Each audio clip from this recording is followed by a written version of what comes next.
Palestinian civilian casualties come down from high points of the conflict and from where they were 6 weeks ago, but that you wanted to see them end completely.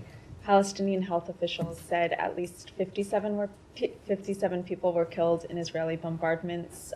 Does this increase your concerns at all, and have you raised this with your Israeli counterparts? It doesn't increase our concerns because we have had extraordinary concerns about civilian casualties for some time.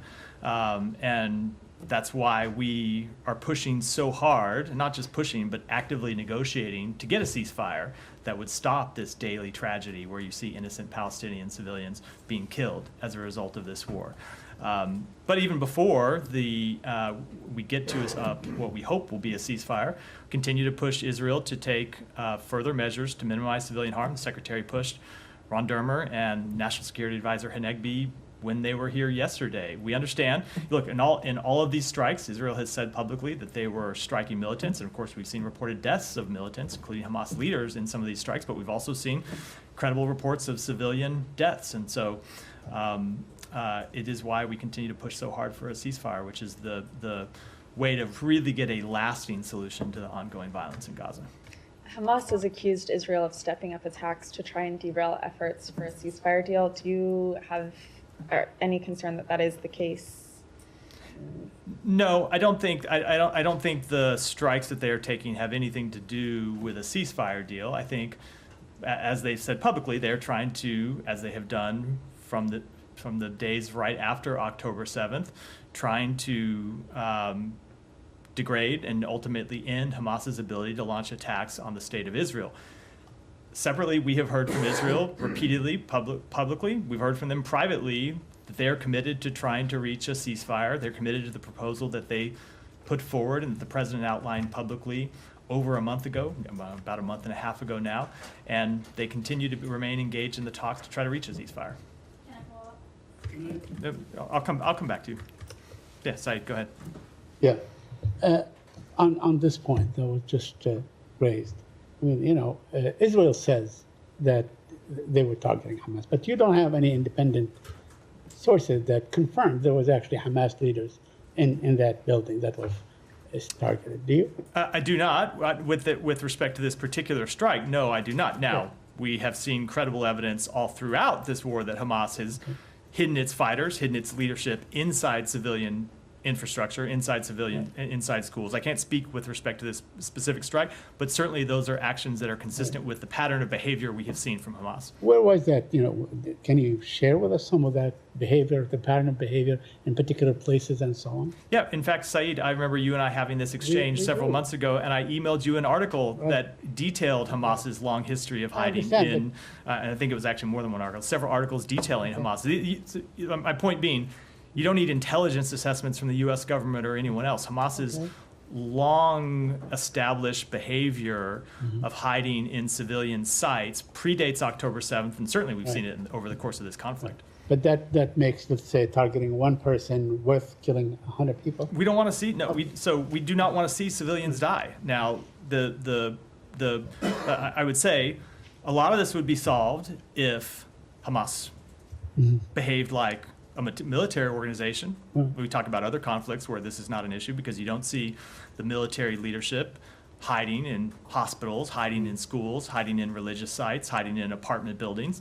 If Hamas stopped doing that, it would certainly make the job of the IDF easier to target Hamas leadership without civilian casualties. But that said, as long as they continue to behave that way, the IDF still has the responsibility to do everything it can to minimize civilian casualties. Well, the whole of Gaza is the size of metropolitan Washington, D.C.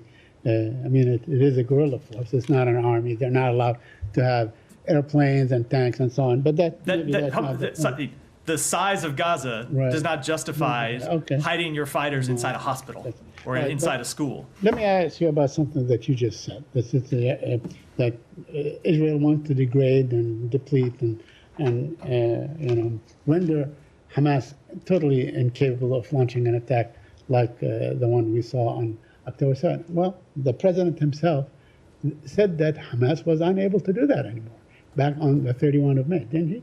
He did, yeah. Okay, so why do we continue to do the same thing over and over again? If Hamas no longer is capable of doing this, if the United States of America, the preeminent power on earth, and the one that keeps the Israeli military sustained and so on, says, look, they are no longer, this reason is no longer valid because they no longer are able to do that, So, as the president said. A few things about that.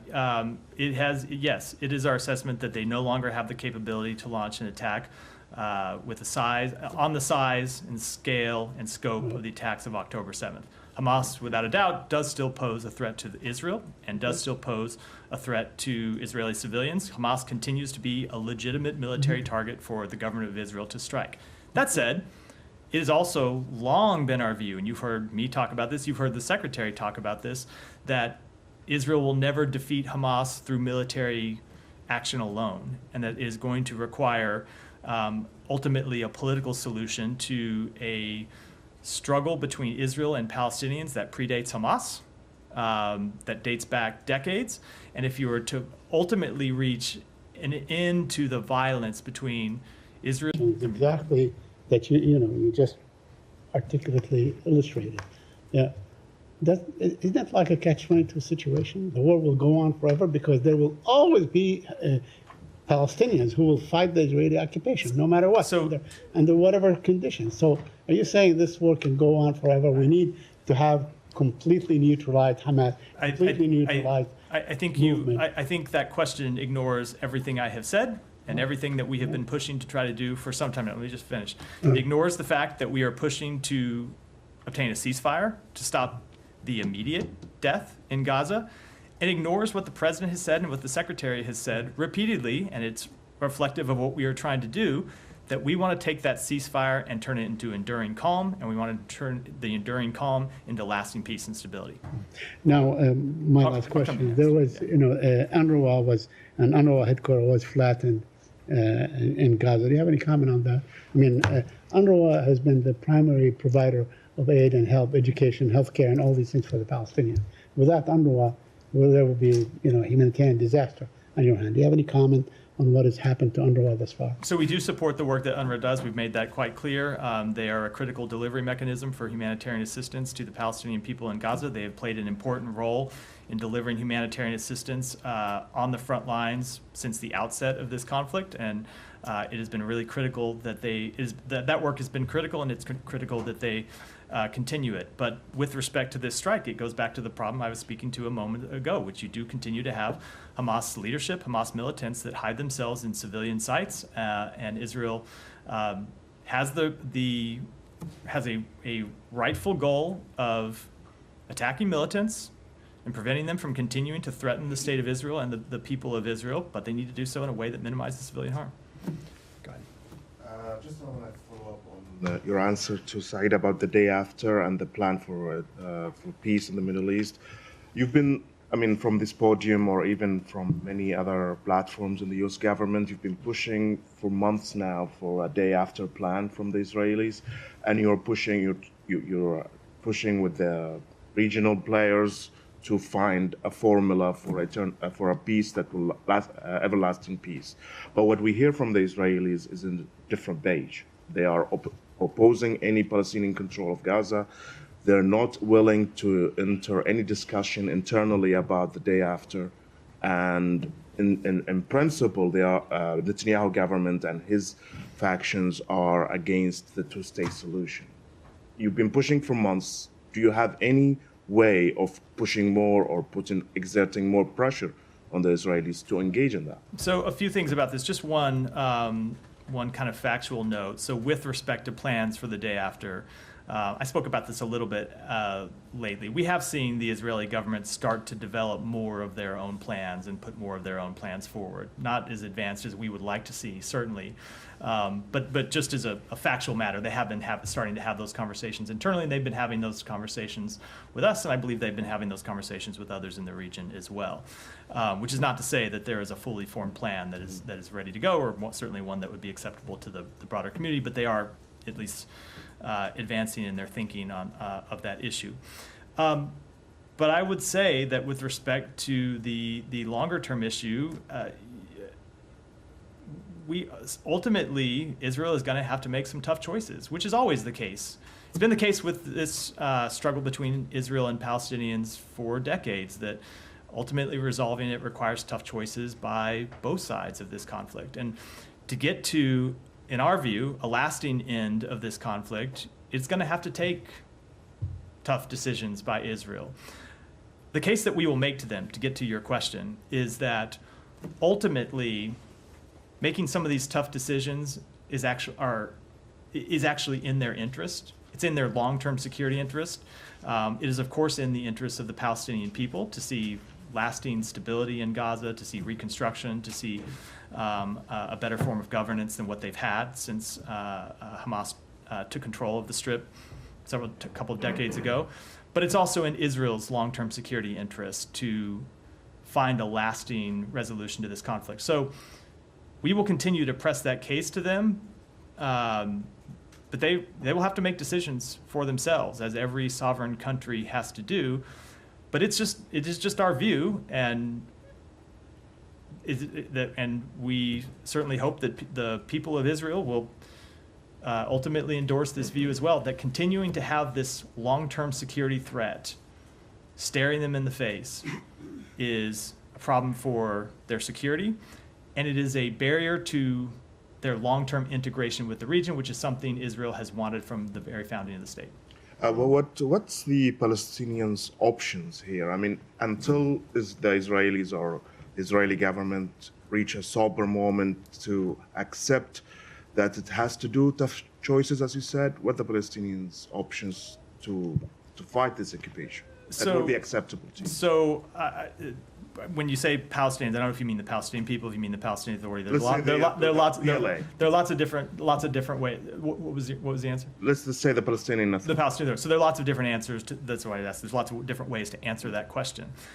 We think there are things that the Palestinian Authority can do. We think there are reforms that the Palestinian Authority can make that will make it clear that they are a reformed, revitalized authority that can serve as a credible governing structure, both for the people of the West Bank and the people of Gaza. And that's a message that they could send both to the government of Israel, but also to the Palestinian people, who we know want to see a reformed PA. So that is one thing. Ultimately, what we are trying to do is work with the Palestinian Authority and work with partners in the region who we know want to see lasting peace and stability and want to see the establishment of an independent Palestinian state.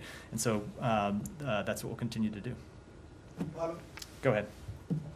Regarding specifically the attack on Saturday, Israel's attack on Gaza's Khan Yunis. So Israel said it was targeting Hamas commander Mohammed Deif, and they're yet to confirm whether he was killed or not. Do you expect them to confirm it soon? If they won't, does this concern you? Because we know more than 90 civilians killed, including children, but we don't know whether the Hamas commander was killed or not, or even he was there after all.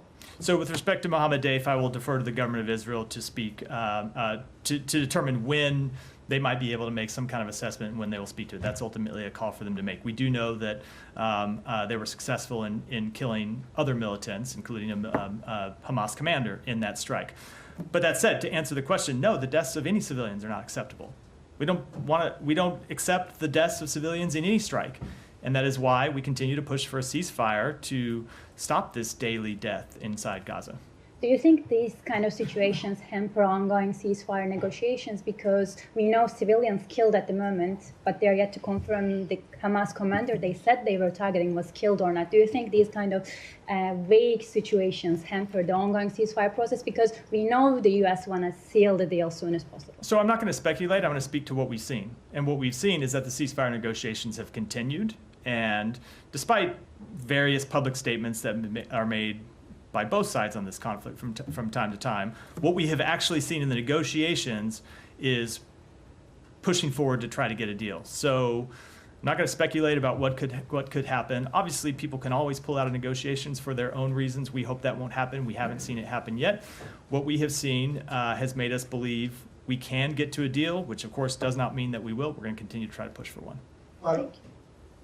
Yeah. Yes, sir. Thank you so much. Sir, you said that Hamas is a military organization, of course, several times. Terrorist organization, I think. Hamas is a terrorist organization that does have certain aspects of it that make it look like a military. Yes, it's ultimately a terrorist organization. Yes, sir. One, who is supporting them, who is financing them, and they have had miles and miles of underground tunnels going from there to different places, and terrorists are living there, were living, and they were sharing all these tunnels. So where do we stand? Where do we go from here? Who is supporting them? And they have headquarters in Qatar. They have been largely financially backed by the state of Iran, which is why we have taken actions to hold Iran accountable for its financing of not just Hamas, but other terrorist organizations in the region. Can I go back to something you said in Sure. response to an earlier question? You said several times Israel is going to have to make tough decisions. I think you said 3 times. Does Hamas not, or do the Palestinians not have to make tough decisions too? Why are you saying No, it's they all do, on because Israel? the question was about Israel. The question was about, Okay, the yeah, question was about the. but your answer, So but the question was about the state of Israel, and that's Okay. why I talked about Israel. I did in a question about what Palestinians could do. I talked about tough things that the Palestinian Authority need to do, including making internal reforms. I mean, your understanding of how this whole conflict started is still that it was Hamas attacking Israel, on correct? October 7th, yes, absolutely. Okay. So why say now that it's only the Israelis who have to make tough decisions? I certainly don't believe it is only the Israelis that Well- have to make tough decisions. The question was about Israel, but as I said, it has long been the case in resolving conflicts. It takes parties on both sides making tough decisions. Okay. So Hamas has to make a tough decision too? Is that? Well, I mean, it depends how you look at it. We think it ought not to be a tough decision to reach a ceasefire because it would alleviate the suffering of the people that they claim to represent. But it certainly has been tough. Well, It has been tough for them to come to that decision Well, here to date. Well, okay, fine, but then it ought not to be a tough decision for Israel either, right? Because they would get, according to you, Ought not- according to your theory here, if they take a tough decision and agree to a ceasefire, they're going to be safe. So ought not be, but would that the world were so simple, Matt. Would that the world be safe. Okay. Go ahead. Same in connection with what I had. Recently, in this question, recently Prime Minister Modi of India was in Moscow meeting with President Putin. They discussed about this situation in the Middle East in a big range many times, including this time when NATO meetings were going on here. So where do we go as far as Prime Minister Modi's discussion with President Putin that this war must be ending and countries must come to an end to have a peace for peace forever in the Middle East between these nations, Israel and other countries, wars going on in the region? So I don't have any specific comment on that other than that, as we have said before, we have never seen Russia willing to play any kind of a productive role in resolving conflicts in the Middle East, certainly this conflict in the Middle East. Thank you, sir. Yeah. Shannon, go ahead. Sorry. Is it okay to change the topic? Change region? In Thailand, in a luxury hotel in Bangkok, 6 people were found dead, including 2 American nationals. Police are investigating it as a possible poisoning case. Are you in contact with your Thai counterparts and assisting in any way? So we are aware of the reports of the deaths of 2 U.S. citizens in Bangkok, Thailand. We offer our sincere condolences to the families on their loss. We are closely monitoring the situation and stand ready to provide consular assistance to those families. Whenever a U.S. citizen dies in a foreign country, local authorities are responsible for determining the cause of death. We do reach out to local authorities often to communicate communicate with them when it involves the death of a U.S. citizen, and we will certainly be doing so here. But I would defer to the local authorities for any further comment on what I believe is an ongoing investigation. And Secretary Blinken spoke with the Thai foreign minister earlier today, I believe. Did the deaths come up on the phone call at all? So the call happened around 9 o'clock this morning. I think it might have been before we saw the reports of the death, so I don't know that it came up in the call, but I'll have to check and get back with you to confirm. Yeah, Gita. I was wondering if you have any updates on the RFERL journalist detained in Russia, also Kurmasheva. Has any new information come to light to be able to designate her as wrongfully detained? No, I don't have any new information to report. Obviously, as we've said, journalism is not a crime, and we have urged her swift release. but I don't have any new information to provide about a wrongful detention determination.